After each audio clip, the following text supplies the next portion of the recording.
एक समय की बात है, एक गांव में एक गरीब लड़के का जन्म हुआ जिसका नाम था एकलव्य।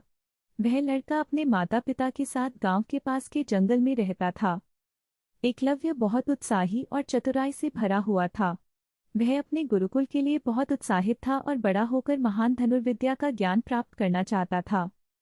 एकलव्य के मन में एकला धनुर्विद्या के लिए आदर्श गुरु द्रोणाचार्य की आकांक्षा थी। वह गुरु द्रोणाचार्य के पास जाने का निश्चय कर बैठा। लेकिन द्रोणाचार्य ने विद्यार्थियों की एक सीमा रखी थी और सिर्फ क्षत्रिय वर्ण के छात्रों को ही धनुर्विद्या का ज्ञान देने की व्यवस्था की थी। एकलव्य का यह देखकर दिल टूटा, लेकिन उसकी आकांक्षा और उत्साह थमने नहीं दिए।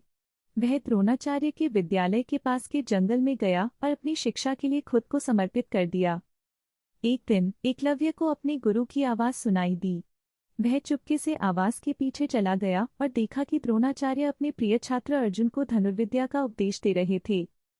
एकलव्य को देखकर द्रोणाचार्य चिंतित हुए, क्योंकि वह जानते थे कि एकलव्य का ज्ञान और कौशल उनके छात्रों से अधिक था। इसलिए उन्होंने अपने छात्र अर्जुन को प्रतिभा की रक्षा के लिए एकलव्य को आपत्ति दी। धनुर्विद्या के अधिकार को छीना जाने पर एकलव्य निराश हो गया और घुटनों पर बैठकर शिष्य बनाने की गुरुदक्षिणा की ओर ध्यान केंद्रित किया। एकलव्य ने एक दिन द्रोणाचार्य की प्रतिमा को 1 सदी से भी अधिक समय तक लकड़ी से बना रखा। उसने उस प्रतिमा को अपने गुरु की प्रतिष्ठा के लिए उचित समझा।